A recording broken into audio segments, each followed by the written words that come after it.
హల్లెలూయా. CID office. హల్లెలూయా. ప్రియమైన దేవుడారా, ఈరోజు మనం చూస్తే ఈ యొక్క బైబిల్ గ్రంథంలో 6:6 అని 66. అసలు బైబిల్ సంఖ్య ఎంత అండి? బైబిల్ సంఖ్య 66. ఏంటి పాస్టర్ గారు బైబిల్ సంఖ్య 66? 666 కాదు, 66. చూసారా? మరి ఇంకోటి కలపొద్దు. ఇంకొకటి కలిపితే ఏమైపోద్ది? అది ప్రభు సంఖ్య కాదు. 66కి ఇంకో సంఖ్య కలిపితే అది ఒక మనుషుని సంఖ్య, అది సాతానుడి యొక్క సంఖ్య. ఎవరంటే యేసు ప్రభు వారి భూమి మీదకి 6గా వచ్చాడు. ఆయన సంఖ్య 6. హల్లెలూయా. యేసు ప్రభు సంఖ్య ఎంతనే? 6. మానవుడి సంఖ్య ఎంత? 6. దైవత్వము అసలు దేవుడి సంఖ్య ఎంత? 7. దేవుడి సంఖ్య ఎంత? 7. అందుకని ఈ లోకంలో జాగ్రత్తగా ఆలకించాలి. 7వ నెల పెళ్లి చేసుకో. తెలుసా? భారతీయులు బాగా పాటిస్తారు, మిగతా దేశస్తుల కంటే. దేవుడి సంఖ్యలో బాబు ఆ నెల. ఎందుకు ఆ నెల ఏం చేస్తారు? మరి కొత్తగా పెళ్ళైన భార్యాభర్తలు కూడా కనలేవు, ఆషాఢాన్ని బంధించేస్తారు. ఏ నెల? ఆషాఢం నెల.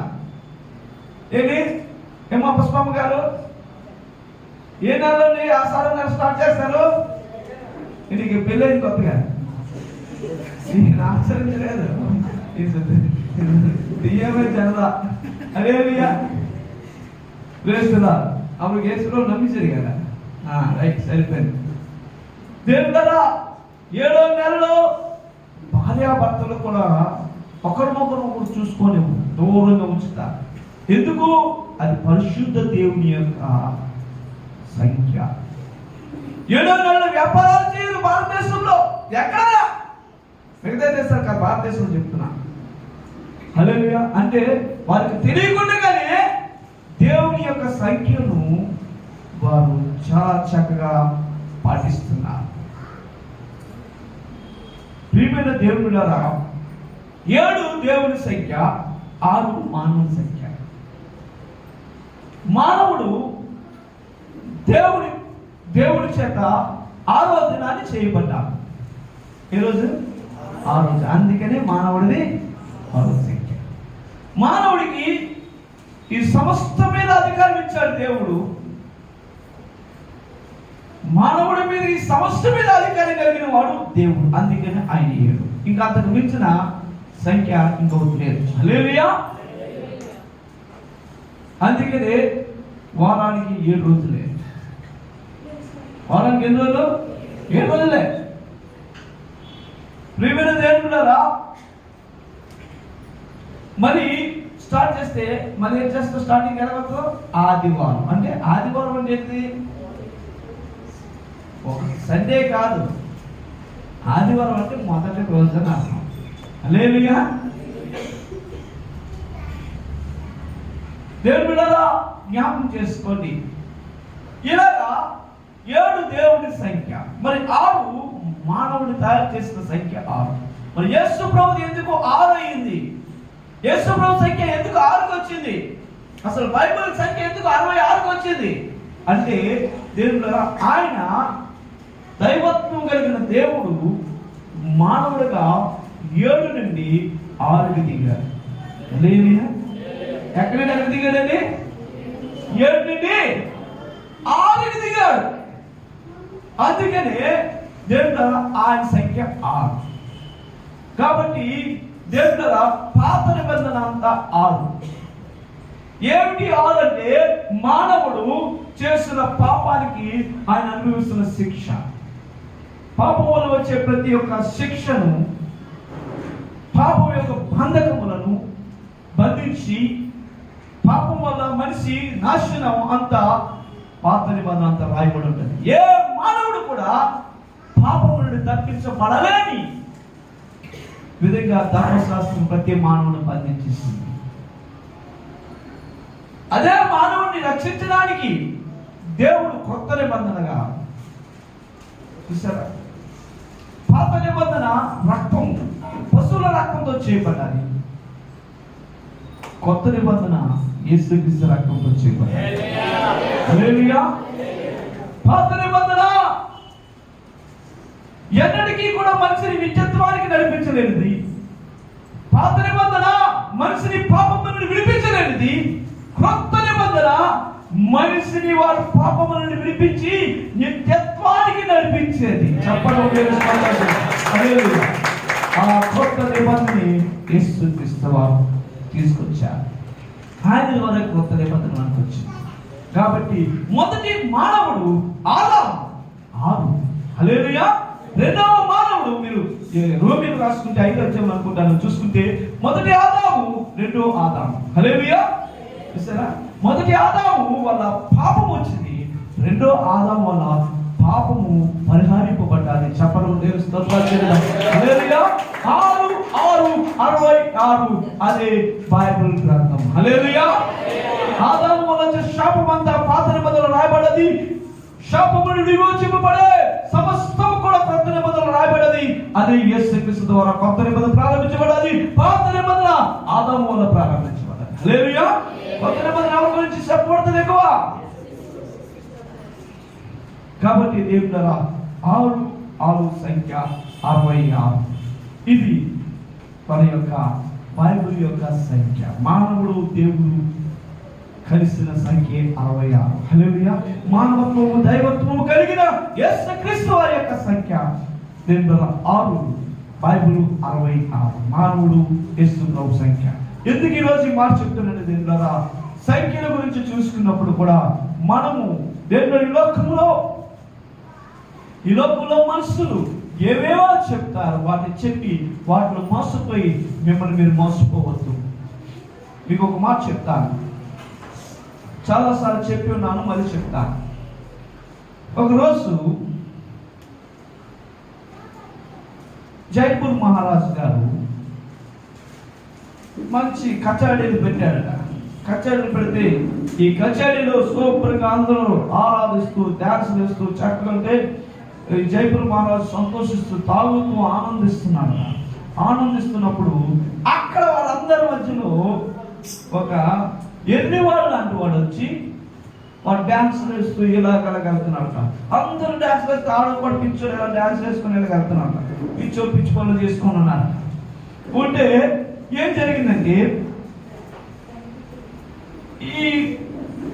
ఆ యొక్క సభంతా అయిపోయింది. అందరికి బహుమానులు రాజు ఇస్తున్నారు.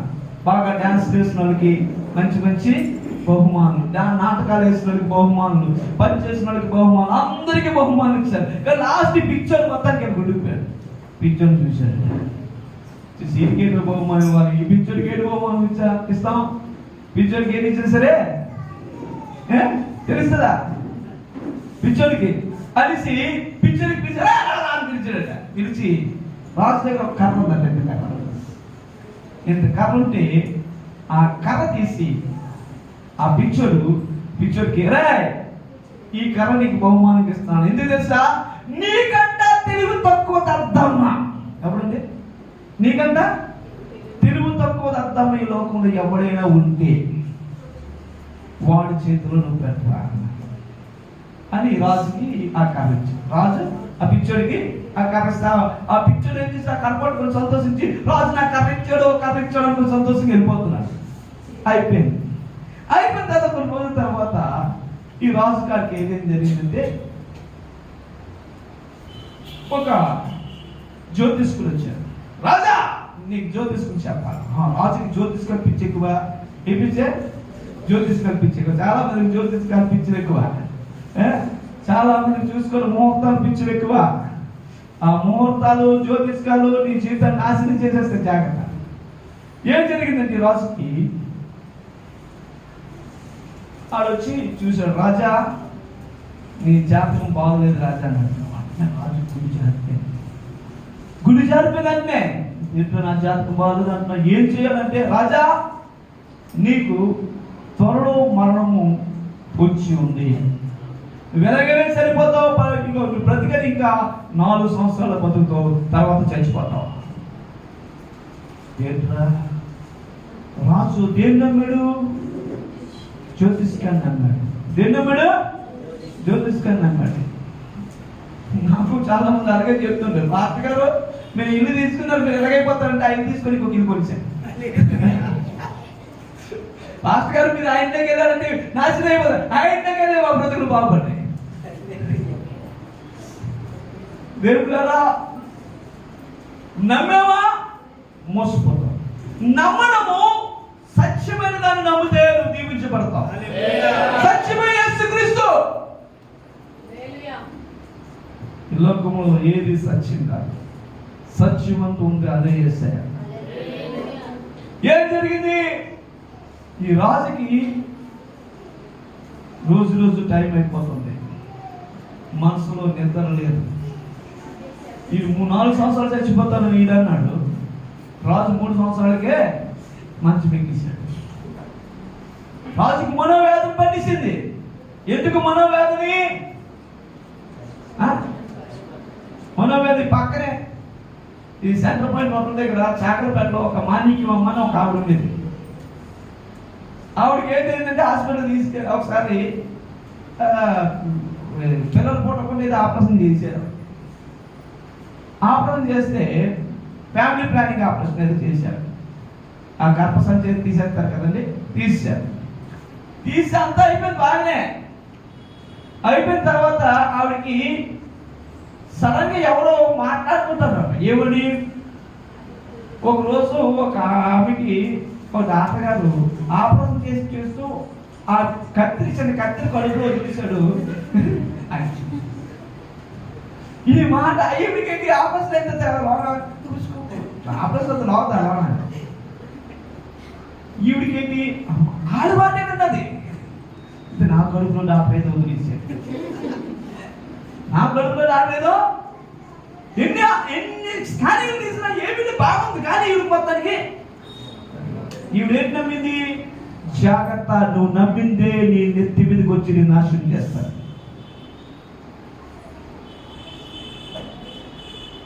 నువ్వు నమ్మింది నీ నెత్తి మీదకి వచ్చి నీ నాశనం చేయక మునిపే కళ్ళు తెరుచుకొని సత్యాన్ని గ్రహించు. ముహూర్తాలు, తుదులు, ఎడమ చేయవేప కుడి చేయవేప. ఇప్పుడు పెళ్ళైనప్పుడు కూడా ఆడవాళ్ళు మావి, ఇప్పుడు ఈ క్రైస్తవులు కూడా ఆడపిల్ల కుడి చేయ ఎడవైపు ఉండాలి. బైబిల్ ఏం చెప్తుంది? బైబిల్ ఏం చెప్తుంది? యేసు ప్రభువట నిన్ను నన్ను ఈ లోకం ఎడమవైపు ఉంచితే యేసు ప్రభువట నిన్ను నన్ను కుడివైపు ఉంచాడు. చెప్పడం కుడివైపు కూర్చోబెట్టాడండి. ఎంత గొప్ప భాగ్యం ఇస్తున్నాడండి. ఈ లోకం అంతా ఎడమవైపు నొక్కేస్తుంది నిన్ను, కానీ యేసు నిన్ను నన్ను పైన కూర్చోబెట్టాడు చేసి స్థానం. కాబట్టి దేవుడారా లోక సంబంధమైన కాదు పెట్టేది, దైవకు సంబంధమైనవి పెట్టుకోవాలి. ఏం జరిగింది? వీడికి నేనే ప్రార్థన చేశాను, అమ్మా మాణిక్యమ్మ నీకేం లేదమ్మా అంటే, బాబు ఏదో ఉందో బాబు అప్పుడు ఇలాగైతే రేపో మమ్మ చచ్చిపోతాడు. అప్పుడు నాకు ఒకటే డౌట్ వచ్చింది, చూశాను లాభం లేదు. డాక్టర్ గారు తీసుకెళ్తే మెంటల్ డాక్టర్ గారు తీసుకెళ్ళారు.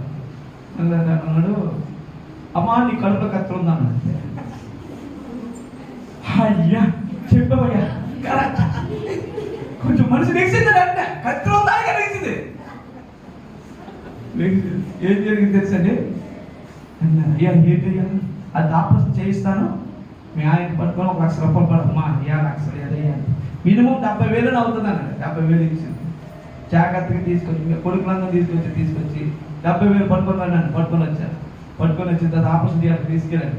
మళ్ళీ కోసాడు. మళ్ళీ యథావిధంగా పెట్టించాడు, పంపించాడు. బాబు డబ్బులు పట్టుకెళ్ళండి, ఈ ఆపరేషన్ మినిమము ఈ 5,000 అంత అయింది, మిగతాది మీరు పట్టుకు మీ అమ్మకి చెప్పొద్దు, చెప్పాడని మళ్ళీ తీసేసారు. కానీ కోస్తే కానీ ఆవిడ పిచ్చి తగ్గదు.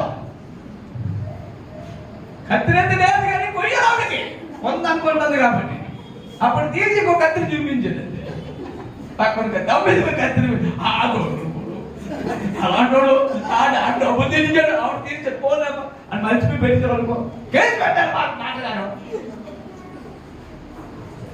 బతిగా చాలా మేలుకో బాగా అయిపోయింది. ఇక్కడే ఉంది చక్కగా మంచి బాగా అందంగా చక్కగా తయారైపోయింది. చూసారా, నువ్వు నమ్మేది నిన్ను రక్షిస్తుందా? నువ్వు నమ్మేది నీ బ్రతికి ప్రయోజనకరంగా ఉంటుందా? ఒకసారి ఆలోచించుకోవాలి. ఈ జైపూర్ మహారాజుకి ఏం జరిగింది తెలుసండి? వీడికి ఇదే మనోవ్యాధి, వీడికేంటి ముహూర్తాలు పిచ్చి, వీడికి దినాలు పిచ్చి. ఏం చెప్పినట్టు తీసుకున్నా, రాజా నీకు ప్రాణగండం ఉంది, నువ్వు 4 సంవత్సరాల్లో కరెక్ట్గా చనిపోతావు అన్నమాట.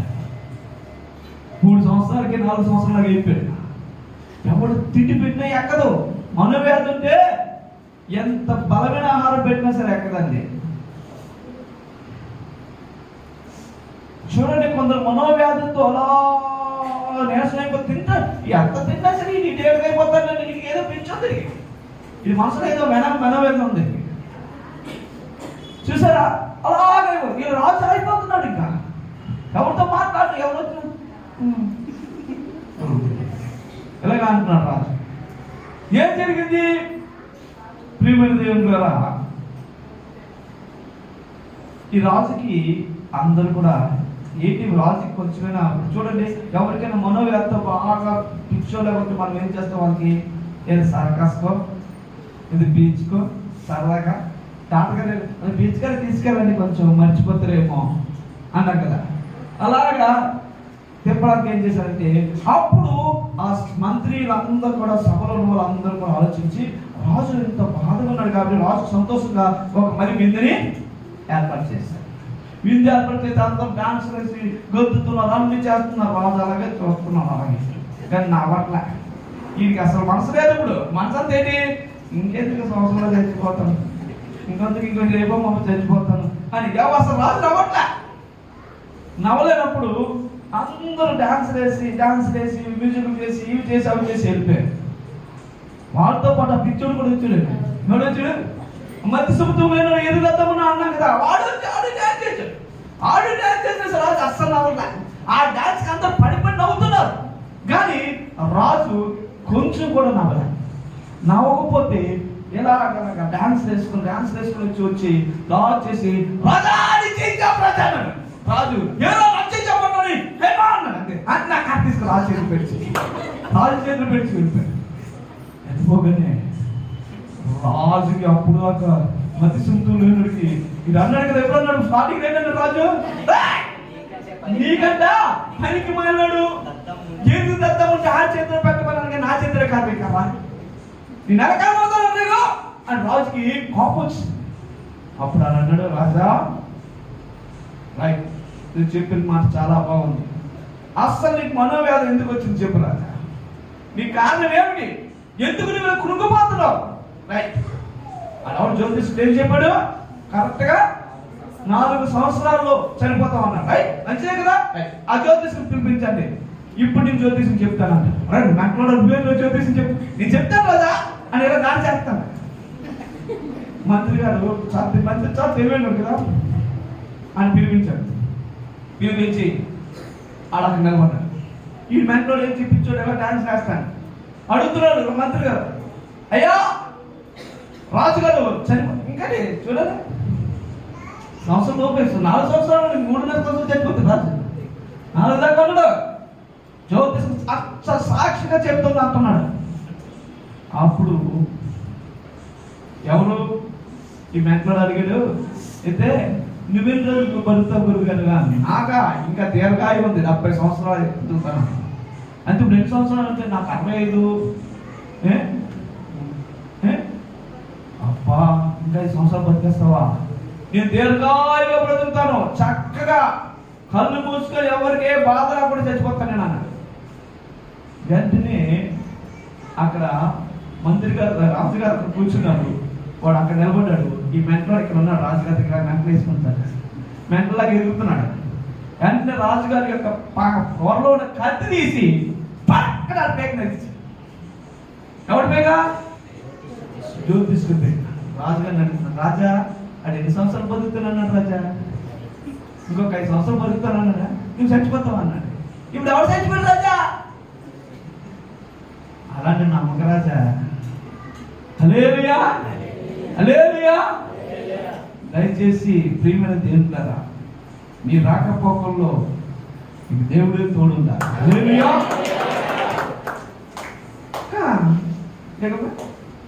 మా కూతురు పెద్ద కూతురు అనుకోండి, మా పెద్ద కూతురు హల్లెలూయా. బయటికి నేను వెళ్తున్నాను, నేను బయటికి పెద్ద కూతురు ఎదురు రావాలి అండి. ఎదురు రాని అమ్మాయి, పిల్లవసరం అమ్మాయి అని బండి మీద వెళ్తున్నాను. అసలు ఎదురు ఎందుకు చెప్పండి? కూర్చోండి. ఎదురు వచ్చింది, ఎదురు వస్తుంది చెప్పండి. అసలైన రహస్యం చెప్పాలి ఈరోజు. రహస్యం బద్దలవబోతుంది చెప్పండి. అసలు ఎందుకు ఎదురు వస్తాం చెప్పు. కిషోర్ మంచి జరగాలని కిషోర్ అంటున్నాడు. నువ్వు జ్యోతమ్మా చెప్పమ్మా. మంచి జరగాలి జ్యోతమ్మ, మంచి జరగాలని పసుపమ్మా. అమ్మ ఓటే మెజారిటీ ఎక్కువైపోతుంది. అందరూ మంచి జరగాలి. సదానంద గారు మీరేం చెప్తారు?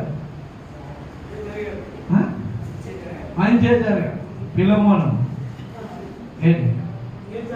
మేలు జరగాలి అంటే ఆ పాప వస్తే మేలు జరగాలి. దేవుడు అది కాదంటే ఎదురు ఎందుకు వస్తారు తెలుసా? ఎదురు ఎందుకు వస్తారు తెలుసా? ఎదురు ఎందుకు వస్తారు చెప్తే వాళ్ళకి 100 రూపాయలు బహుమానం. అదిగో చెప్పు, క్షేమంగా ఇంటికి రావాలని. అది కరెక్ట్గా పోతే ఒక్క కరెక్ట్ చెప్పినా మనిషికి 100 రూపాయలు ఇస్తాను. ఒక్క కరెక్ట్ చెప్పినా మనిషికి 100 రూపాయలు ఇస్తాను. ఒక్క కరెక్ట్ చెప్పకపోతే నాకు వెనకాల ఒక ఆమె కళ్ళతో పెట్టుకుని నన్ను మాస్క్ పెట్టుకొని ఆవిడ ఒక 200 నాకు ఇవ్వాలి.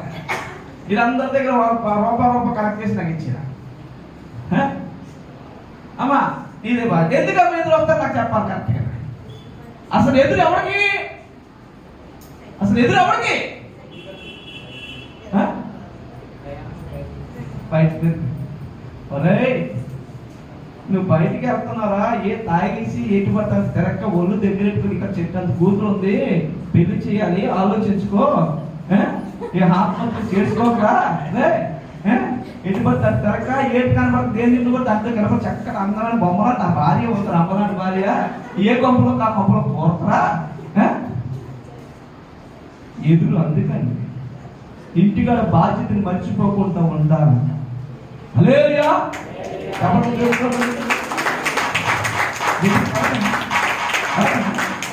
హల్లెలూయా. చూసారా ఎదురెందుకు ఎదుగుతున్నప్పుడు నువ్వు మనసులో ఏం పెట్టుకోక, నీ కుటుంబం నీ వెనకాల అంతగా ఉంది. యుద్ధంకి వెళ్తున్నావా? ధైర్యంగా వెళ్ళు. నీ కుటుంబం వెనకాల ఉంది. భయపడక, ఆత్మహత్య చేసుకోక, నువ్వు క్షేమంగా వస్తావు అని నిజానికి ఎదురు అనేది అదని నేను అనుకుంటున్నాను. హల్లెలూయా. నాకు దేవుడు ఇచ్చిన జ్ఞానం బట్టి అంతే తప్ప ఎవరిని క్రిటిసైజ్ చేయడం కాదు. ప్రియమైన దేవుని బిడ్డలారా, ఈరోజు వారు జ్ఞాపకం చేసుకోవాలి. సమయం అయిపోయింది. హల్లెలూయా. దేవుడు మిమ్మల్ని దీవించును గాక. దేవుడు మీ కుటుంబాన్ని ఆశీర్వదించును గాక. ఆమేన్. హల్లెలూయా హల్లెలూయా హల్లెలూయా. దేవుని బిడ్డలారా, ఇంకొక మాట చెప్తాను నేను. ఈ యొక్క అప్పుడు దాకా 6 6 66 కాదు 66. హల్లెలూయా. 6 6 66. ఎవరు? నాలో నీవు నీలో నేను యేసయ్య మనం కలిపి 66. హల్లెలూయా. ఈరోజు ఇంకొక 6 దానికి యాడ్ అవ్వబోతుంది. వాడే అబద్ధ క్రీస్తు. బైబిల్ చెప్తున్న ప్రకటన గ్రంథం. వాడి సంఖ్యట బుద్ధి గలవాడు మృగము యొక్క సంఖ్య లెక్కింపనిమ్ము. అది యొక్క మనుషుల సంఖ్య ఆ సంఖ్య 666. ఆడు ఒక మనిషే. వాడు ఈ 66కి యాడ్ అయిపోయి నేనే ఆ క్రీస్తుని ఇప్పుడు వచ్చాను అని అంటారు. అంటే ఇప్పుడు ఎంత అయిపోయింది? 2 తర్వాత 3. జాగ్రత్త. 666 మృగము యొక్క సంఖ్య, అబద్ధ క్రీస్తు యొక్క సంఖ్య. క్రీస్తు నేనని చెప్పుకొని సంఘాన్ని, సమాజాన్ని, దేశాన్ని మోసం చేసేవాడి సంఖ్య అది. మీకు ఒక మాట చెప్తాను. ఈ రోజుల్లోని ఈ 66 యొక్క పని చక్కగా జరుగుతుంది. యాక్చువల్గా ఈ 66 వాడి యొక్క పని ఎక్కడ జరుగుతుంది? ఏ సమాజంలో జరుగుతుంది? ఎక్కడది బలంగా కార్యం చేస్తుంది అంటే దేవుళ్ళరా క్రైస్తవ సంఘాలను జరుగుతుంది. ఎక్కడ కాదు. ఏడు పాస్టర్ గారు మీరు ఎలాగంటున్నారు అనొచ్చు. చాలా జాగ్రత్తగా ఆలోచించండి. క్రైస్తవులు అందరూ కూడా ఒక దినం వచ్చినప్పుడు సంఘాల్లో కూడుకోరు. సంఘాల్లో కూడుకోరు. ఇది వాస్తవం. సంఘాల్లో కూడుకునే వారు ఎవరుంటే అసలు శిష్యులైన క్రీస్తు సంఘములో కూడుకుంటారు. సంఘాల్లో కూడుకుంటే సమస్యలు, సంఘంలో కూడుకుంటే కరోనా, సంఘంలో కూడుకుంటే అధికారుల నుండి ఇబ్బందులు, సంఘంలో కూడుకుంటే కొడతారు, చంపుతారు, సంఘాలు కలుస్తారు. మరి ఎలాగా? అబద్ధ క్రీస్తు యొక్క క్రియ ఇప్పటికే పరిచయించున్నది. అదేంటిది? ఏంటంటే లైవ్ లో వచ్చే ప్రతి ప్రోగ్రాం కూడా క్రీస్తు ప్రభు గురించి చెబుతున్న ఇప్పుడు సేవకులు అందరూ కూడా టీవీలో దళా చేసి ఇదిగో చర్చికి కరోనా వచ్చేస్తుంది ప్రజలు భయపెట్టి సంఘాల్లో ఉండకుండా వారు టీవీల ద్వారా వారి యొక్క ఆన్లైన్ లోనే అలాగే వాళ్ళు ఉండేటట్టు చేస్తున్నారే. వారు దేవుని వాక్యం ప్రకటిస్తారా అనుకుంటున్నారు. కానీ వారు చేస్తుంది అబద్ధ క్రీస్తుకి పునాది వేస్తున్నారు. ఏమిటి పాస్టర్ గారు పునాది ఏమిటి అని మీరు నన్ను అడగవచ్చు. ప్రపంచం అంతా కూడా ఆదివారం అయితే, శుక్రవారం, లక్షవారం అయితే అబద్ధ క్రీస్తుని ప్రపంచం అంతా కూడా వాడు బోధ వింటారు. ప్రపంచం అంతా కూడా వాడు వాక్యాన్ని వింటారు. ఎలా వింటారు? వాడు అక్కడే ఉంటారు. ప్రపంచం అంతా ఎలా వింటారు? ప్రపంచమంతా అబద్ధ ప్రవక్త యొక్క సందేశాన్ని ఎలా వింటారు? లైవ్ ద్వారా వినాలి. వాడు ఒక దినాన్ని ఈ లైవ్ కార్యక్రమాన్ని ప్రారంభించబోతున్నాడు. వాడు ఆ లైవ్ కార్యక్రమం ద్వారా వాడు ప్రపంచంలో అందరికి వాక్యాన్ని ప్రకటిస్తాడు. అబద్ధ ప్రవక్త ఏ విధంగా ప్రకటిస్తాడు? వాడు ఎలాగుంటాడు? అబద్ధ ప్రవక్త నిజమైన ఇప్పుడున్న సేవకులందరికంటే, ఇప్పుడున్న గొప్ప గొప్ప సేవకులు అందరికంటే గొప్ప సేవకులుగా కనపడతారు. నిజమైన ప్రవక్తగా కనపడతారు. వాడు ప్రార్థన చేస్తున్నప్పుడు ఆకాశం దగ్గర దిగిపోద్ది. వాడు ప్రార్థన చేస్తున్నప్పుడు టీవీలోని యూట్యూబ్లో నాట్యూబ్లో కూర్చొని ఆర్కిస్తున్న వారు అద్భుతాలు జరుగుతుంటాయి. వాడు అలాగా వాక్యం చెప్తుంటే ప్రజలు ఆశ్చర్యపడిపోతుంటారు. ఎందుకంటే బైబిల్ చెప్తుంది వాడు మాట్లాడుతున్నప్పుడట వాడి ఎదుట పరిశుద్ధులే నిలవలేరట. దానియేలు 7:21 చూసుకుంటే 24 వరకు అందులో ఉంటారు. పరిశుద్ధులు గెలిచేస్తాడట. అంటే అంత తేలిగా వాక్యం చెప్తుంటే వాడు వాక్య దాటికి ప్రపంచం అంతా కూడా నిమగ్నమైపోతుంది. అంటే వాడి వాక్యం ప్రపంచం అంతా వినాలి. వాడి వాక్యం ప్రపంచం అంతా టీవీలో రావాలి. అప్పుడు ఇంకా ఏం చేస్తారు? వాడు అక్కడే ఉంటాడు లైవ్. ఇక్కడ పాస్టర్లోనే ఇంకా ఇక్కడికి పాస్టర్లు ఎవరు ఏంటి? నువ్వు సతీష్ కుమార్ గొప్ప చర్చి పాస్టర్ ఏంటి? స్టీఫెన్ పాల్ గారు పెద్ద పాస్టర్ ఏంటి? నువ్వు శ్యామ్ కిషోర్ గారు నన్ను పెద్ద పాస్టర్ అయింది ఇలా కాలగా అంటే ఇప్పుడున్న సేవకులుగానే పోలిస్తారు కదా. అప్పుడు ఈ సతీష్ కుమార్ గారు కానీ స్టీఫెన్ పాల్ కానీ ఎవరు కూడా ఆడ దగ్గర అణువులు అంటవా.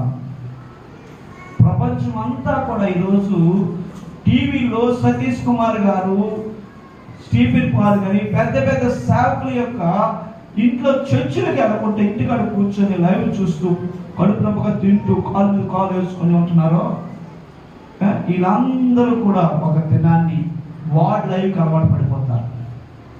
ఇది ఎందుకంటే ఇది ఇప్పుడు వీళ్ళు ఏం చేస్తున్నారంటే వాడి కోసం ప్రజలందరినీ కూడా లైవ్కి అలవాటు చేస్తున్నారు. ప్రజలందరినీ లైవ్ ప్రోగ్రామ్కి అలవాటు చేస్తున్నారు. ఏ లైవ్? ఈ లైవ్ కాదు, టీవీ లైవ్. ఎవరైనా సరే, నేనైనా ఎవరైనా సరే. ఇప్పుడు అప్పుడేమవుతుంది, ఇంకా ప్రజలంతా కూడా లైవ్ టీవీలు చూస్తుంటారు. ఈ లైవ్ టీవీ అలాగా అప్పుడు వాడికి పరిపూర్ణంగా అబద్ధ క్రీస్తుకి వాడు అబద్ధ ప్రవక్త వచ్చి టీవీలో ప్రకటించడం మొదలెడతాడు. వాడు అప్పుడు ప్రజలు ఈ లైవ్కి అలవాటు పడిపోయి వాళ్ళు ఏంటవుతారు, ఆటోమేటిక్గా యూట్యూబ్ నొక్కగానే నాకు నిమిషానికి 1,00,000 లైక్లు వచ్చేసాయి. ఎంత? 1,00,000 లైక్లు షేర్ చేయండి. 1,00,000 హాడికి నిమిషానికి 1,00,00,000 మంది వస్తారు.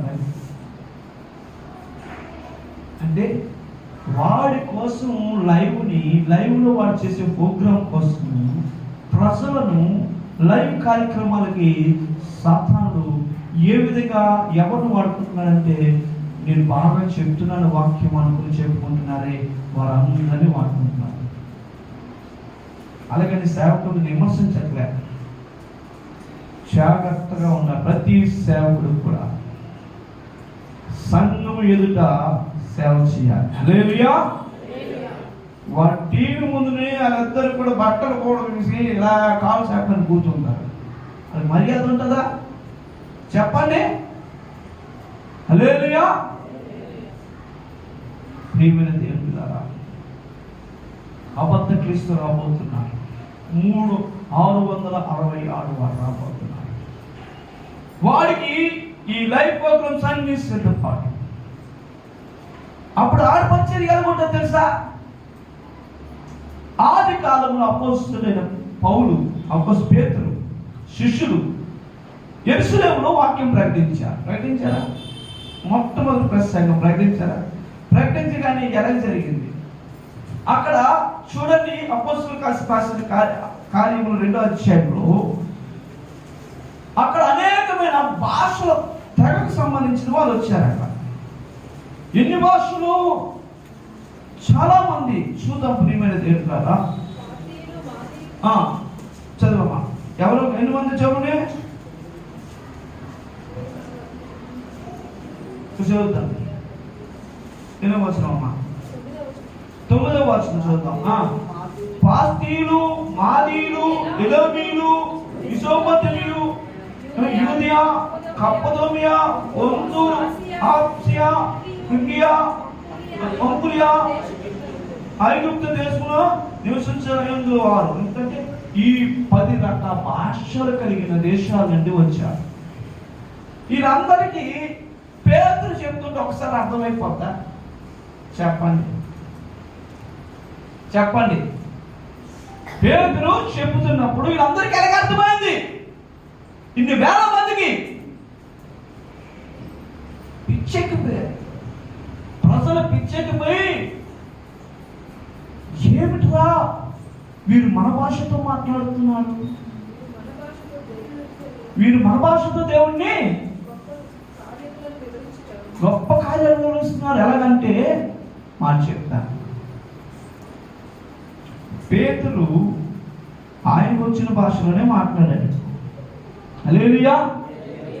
దైవ కార్యం అక్కడ జరిగింది. పేతురు ఆయనకు వచ్చిన భాషలోనే మాట్లాడారు. కానీ అక్కడ ఈజిప్టియన్స్కి ఈజిప్ట్ భాషలో అర్థమైపోతుంది, ఇక్కడ తెలుగుడికి తెలుగులో అర్థమైపోతుంది, అక్కడ గ్రీకుడికి గ్రీకులో అర్థమైపోతుంది, ఏ భాషలో వాడికి ఆ భాషలో అర్థమైపోతుంది. ట్రాన్స్లేషన్ లేదు, పక్కన ట్రాన్స్లేషన్ చేసిన వాళ్ళు లేరు.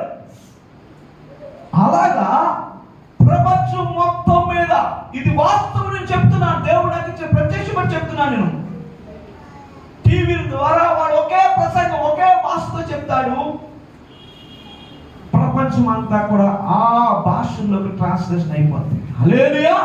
అది యంత్రాంగం ద్వారా అవుతుందో ఎలాగవుతుందో కానీ ప్రతి ఒక్కరికి వారు వారి భాషల్లో వినబడతారు. ఏంటి పాస్టర్ గారు, ఎందుకంటే ఇది ఇంగ్లీష్ లో చెప్తే ఈ ఎన్ని దేశాలండి మొత్తం 200 ఇసారు ఎన్ని దేశాలు చెప్పా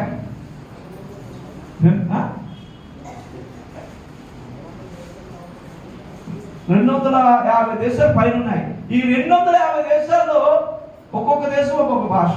భారతదేశంలో 14,000 భాషలు అక్కడ తీసుకొస్తాను కదా.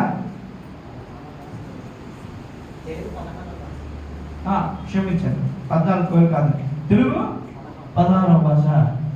ఇంకా వేల మీద ఉన్నాయి భారతదేశంలో. కోయి భాషలు, ఆదివాసి భాష, ఇలాగ అనేకమైన వేల మీద ఉన్నాయి భారతదేశంలో. అలాంటిది ఇన్ని భాషలు భారతదేశంలో రాయిగా ఒరిస్స వెళ్తే ఆ ఒరిస్స వరకు ఒరిస్స చెప్తుంటే అక్కడ ఒడియా చెప్తుంటే అర్థం ఉంటుంది. అక్కడ ఆదివాసి భాష, కోయి భాష చూడండి, ఒక్కడ కోయి భాష, ఒక్కడ జాపత్ భాష, ఒక్కొక్క భాషలు ఉన్నాయి.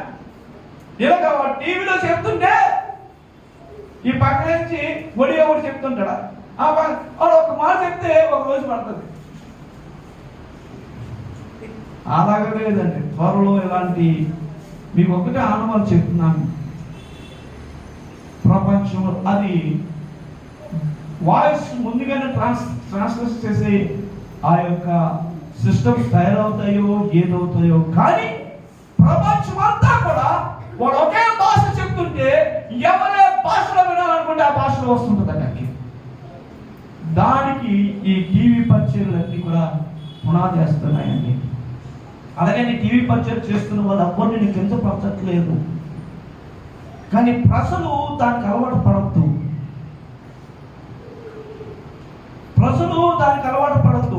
సెల్ ఫోన్లో చూసుకొని ప్రార్థన చేయడము, సెల్ ఫోన్లో చూసుకొని టీవీలో చూసుకొని ప్రార్థన కాదు. వ్యక్తిగతంగా దేవుడితో గడపాలి, దేవుడితో సంబంధాన్ని పెట్టుకోవాలి, వైరాగ్యం పెట్టుకోవాలి, హక్కులను వెతకాలి, సంఘంలోను గడపాలి, సంఘంతో ఉండాలి. హల్లెలూయా. ఇలాగా ఈ 666 వాడు ఈ భూమికి రాబోతున్నారు. ఆ యొక్క సంఖ్య కలిగిన వాడు ప్రజలకు ప్రపంచాన్ని వాడు మోసం చేస్తారు. ప్రపంచంలో 170 కోట్ల మంది ముస్లిమ్స్ ఉన్నారండి. 250 కోట్ల మంది క్రైస్తవులు ఉన్నారండి. మిగతా జనాంగము అన్యులు, వీరు, వాళ్ళు, ఈ నాస్తికులు అందరూ కలిపి. అయితే ప్రియమైన దేవుడారా, ఎందుకు ఈ మాట చెప్తున్నానంటే ఎంత జనము కూడా వాడి యొక్క తంత్రంలోకి వెళ్ళిపోతారు. ఎలాగెళ్తారంటే స్పష్టంగా నేను చెప్తున్నాను, వాడు ఇంకా మీరు ఆలోచించవలసిన లేదు, వాడు మొత్తానికి ఇస్లామిక్ లో వాడు వస్తాడని అబద్ధ క్రీస్తు.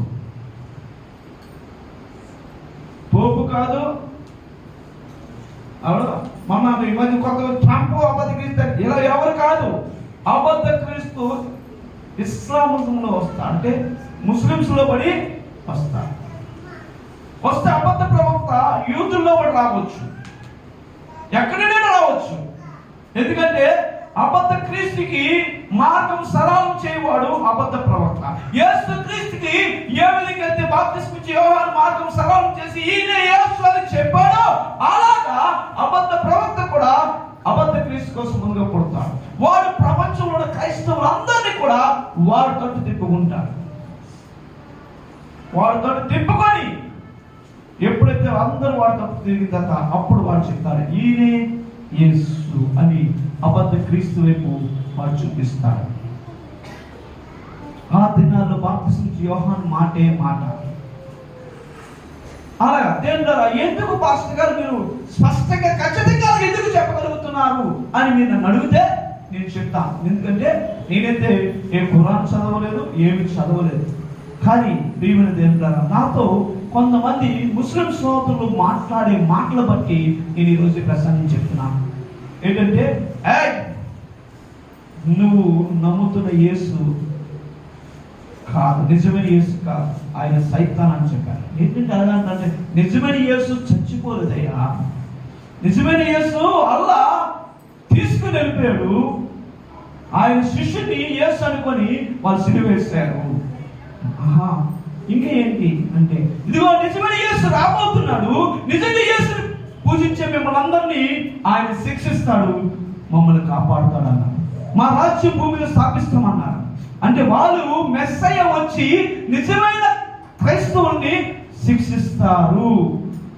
అంటే ఇప్పుడు యేసుని సిలువ వేయబడి యేసుని మొక్కుతున్న వారిని శిక్షిస్తారు, మాకు ఆయన రాజ్యం తీసుకొస్తాడని స్పష్టంగా వాళ్ళ గ్రంథాల్లో రాయబడి ఉంది. రాయబడి ఉంది కనుకనే వాడే ఆ గ్రంథంలో పడే అబద్ధ ప్రవక్త క్రీస్తు వస్తాడు, ప్రవక్తగా. కాబట్టి ప్రియమైన దేవుని ద్వారా జ్ఞాపకం అంటే మీకు ఇవన్నీ ఆనవాళ్ళు చెప్తున్నాను, గుర్తులు చెప్తున్నాను.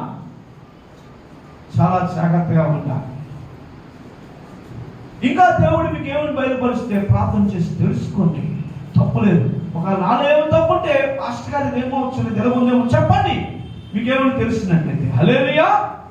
ఎందుకంటే నా చిన్నప్పుడు నేను దేవుని నమ్ముకున్న కొత్తలోనే నా స్నేహితుడు సుపియాన్ అని బిహెచ్పిలో జాబ్ చేస్తున్నాడు. ఆయన పెద్ద ఆయన చెప్తున్నావు నాకు, నువ్వు ఎప్పటికైనా పాస్టర్ అయిపోతారా నువ్వు అంటాను.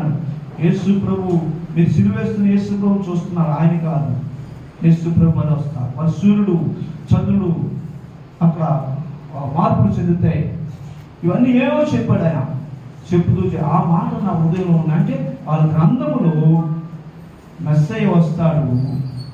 ఏ మెస్సయ్య? వాళ్ళ దగ్గర పుడతాడట, పుట్టి మళ్ళీ వారిలో వచ్చి యుద్ధం చేసి జయిస్తాడు. వాడే అబద్ధ క్రీస్తు. 10 కొమ్ముల్లో 1 కొమ్ము సిరియా నుండి వస్తాడు వాడే. హల్లెలూయా. ప్రియమైన దేవుడు చక్కగా లేఖనాలు చెప్తున్నాయి. యేసు ప్రభు కోసం ప్రతి గ్రంథం చెప్తుంది. ఈరోజు ప్రభుని నమ్ముకున్న మనం ధన్యము.